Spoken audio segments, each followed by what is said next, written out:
Halo rekan-rekan, ketemu lagi dengan saya Dr. Nanang. Kali ini kita akan membahas produk penurun berat badan.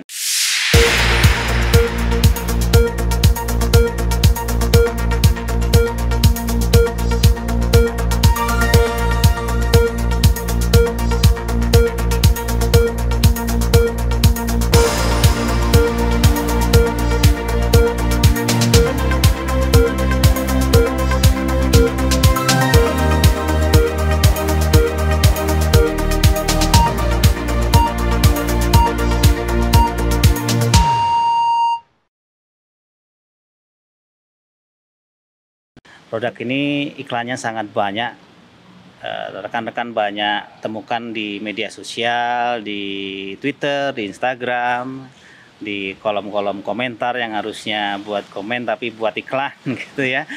Nah, nanti kita akan membahas tentang berat badan, bagaimana cara menurunkannya sebenarnya sehingga produk ini kita bisa review apakah efektif atau tidak.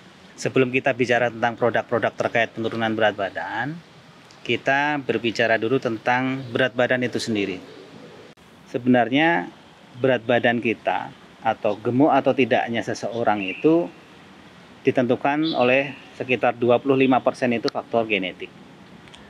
Nah, faktor lainnya itu adalah faktor lingkungan dan yang paling besar adalah faktor pilihan pribadi. Jadi kita mau gemuk, mau kurus, mau berotot, mau langsing, itu kita bisa tentukan sendiri karena tubuh itu bisa kita modifikasi, tentu dengan keterbatasan dari unsur genetik tadi. Yang kedua, kalau kita bicara berat badan, kita sebenarnya harus paham bahwa tubuh kita ini terdiri dari berbagai unsur. Kalau terkait berat badan, kita bicara tentang prosentase lemak dan non-lemak. Non-lemak ini ada otot, ada tulang, ada organ dalam, dan ada juga cairan. Nah, unsur inilah yang nanti akan kita bahas. Produk-produk yang diklaim bisa menurunkan berat badan ini main di mananya. Apakah dia menurunkan atau membakar lemaknya, atau menurunkan kadar airnya, atau yang lainnya. Oke. Pertama, produk yang sangat banyak dipakai oleh orang-orang Indonesia khususnya yaitu baju sauna, baju ya. Jadi jaket dan celana sauna. Kalau di luar negeri baju sauna ini atau baju exercise ini biasanya dipakai oleh orang-orang yang ingin berolahraga di cuaca dingin, ya. Sehingga agar suhu tubuhnya stabil, tidak terlalu terpengaruh oleh udara dingin di luar, dia pakailah baju yang bisa mengisolasi suhu tubuhnya, ya. Baju ini berbahan dasar biasanya seperti parasut sehingga keringat tidak mudah menguap. Ya, sehingga suhu tubuhnya akan stabil. Di Indonesia, baju ini tidak cocok dipakai karena apa? Indonesia panas cuacanya, kelembabannya tinggi. Sehingga ketika kita berolahraga, tubuh kita menghasilkan panas, tubuh harus mengeluarkan panas ini, ya. Sehingga baju yang harus kita pakai adalah baju yang mudah menyerap panas, mudah mengeluarkan panas, mudah membuat keringat menguap, yaitu baju yang tipis dan berbahan dasar katun biasanya. Nah, ketika kita pakai baju parasut ini untuk olahraga, khususnya di siang hari, yang terjadi adalah bukannya lemak yang terbakar, tapi cairan tubuh yang dipaksa keluar berlebihan. Karena apa? Karena tubuh merasa panas, panas tubuh tidak bisa dikeluarkan lewat keringat, akhirnya keringat diproduksi terus-menerus, sehingga tubuh akan bisa kekurangan cairan, sehingga efeknya adalah dehidrasi. Begitu dehidrasi terjadi, resiko terbesar yang mungkin dapat terjadi adalah serangan jantung, karena ada yang istilah namanya hipokalemia. Ketika kalium ion kita keluar terlalu banyak, padahal ini sangat berpengaruh untuk kontraksi otot jantung, akhirnya jantungnya berhenti berdenyut, ya, tidak bisa lagi memompa. Nah, itulah yang berbahaya sehingga kita tidak merekomendasikan penggunaan baju-baju parasut, berbahan parasut, baju-baju sauna untuk olahraga, khususnya di siang hari, khususnya di cuaca yang panas.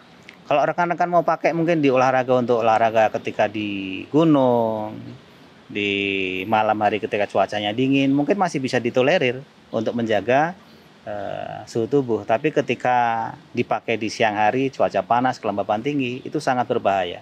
Kita tidak rekomendasikan. Oke. Produk yang kedua adalah alat sauna. Alat ini bekerja dengan mekanisme yang sama. Jadi karena suhu yang panas, tubuh akan terpicu untuk mengeluarkan keringat, sehingga karena keringat yang diproduksi cukup banyak, berat badan akan turun. Alat ini bisa menurunkan berat badan, tapi yang diturunkan adalah cairannya. Lemaknya masih di situ-situ aja, nggak kemana-mana dia. Oke, jelas ya. Jadi baju sauna kita tidak rekomendasikan, alat sauna kita tidak rekomendasikan, ya, kecuali untuk relaksasi, boleh, ya. Jadi semula alat-alat sauna ini adalah dipakai untuk relaksasi ketika kita capek, kita pengen pemulihan, pengen santai, kita sauna. Agar apa? Agar tubuh rileks, otot rileks, itu boleh. Tapi bukan dalam rangka untuk menurunkan berat badan. Kemudian yang terakhir, yang tidak kalah penting, yaitu obat untuk menurunkan berat badan. Di dunia medis, obat terkait penurunan berat badan ini yang pernah disetujui oleh lembaga kesehatan hanya ada dua, yaitu satu obat untuk menekan nafsu makan, yang kedua obat untuk mencegah penyerapan lemak di saluran pencernaan. Hanya dua itu, lainnya tidak ada. Jadi ketika ada klaim bahwa ini adalah obat untuk menurunkan berat badan, hampir dipastikan itu tidak benar. Kemudian kalau bukan obat tapi berupa produk atau suplemen untuk menurunkan berat badan, bagaimana? Secara garis besar, produk-produk tersebut bekerja dengan yang pertama memicu produksi air kencing, ya, yang kita kenal dengan istilah memicu efek diuresis atau efek diuretik. Tujuan utama dari produk ini adalah agar cairan tubuh banyak keluar sehingga berat badannya turun. Ya, jadi produk ini memicu pengeluaran cairan, bukan memicu pembakaran lemak. Itu satu. Yang kedua, ada produk yang bekerja dengan cara menghambat proses penyerapan lemak di saluran pencernaan. Ini biasanya produk yang mengandung kadar serat yang tinggi atau zat-zat yang mampu menghambat proses pencernaan dari lemak itu sendiri. Produk seperti ini tidak masalah dipakai, dengan catatan bahwa rekan-rekan harus berhati-hati karena berpotensi untuk menghambat penyerapan nutrisi-nutrisi yang penting juga bagi tubuh. Ya, jadi takutnya kalau pemakaian produk seperti ini secara berlebihan, yang terjadi adalah malnutrisi.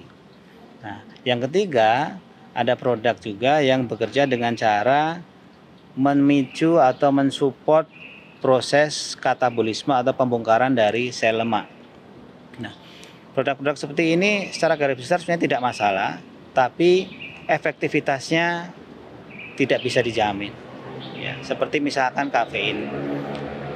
Kafein ini memang secara teoritis dia bisa membantu proses metabolisme dari lemak.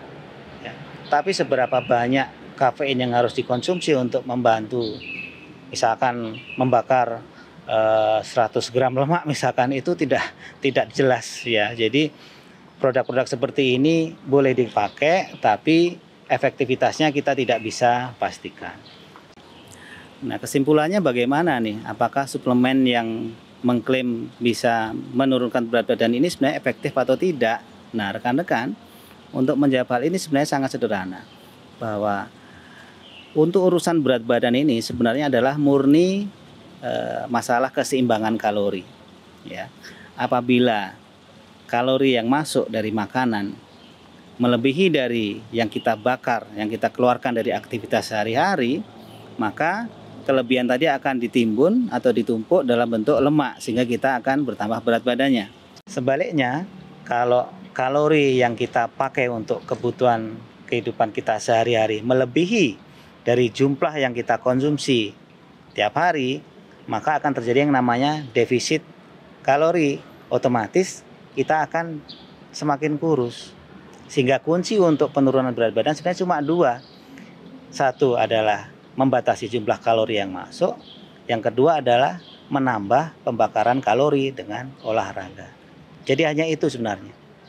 Jadi rekan-rekan dari penjelasan singkat ini semoga dapat lebih bijaksana dalam menentukan produk-produk penurunan berat badan seperti apa yang akan dipakai. Sebaiknya rekan-rekan konsultasi dengan dokter ahli agar tidak terjadi malnutrisi atau tidak terjadi kasus-kasus kesehatan yang lain. Demikian dari saya, semoga bermanfaat. Sampai berjumpa lagi.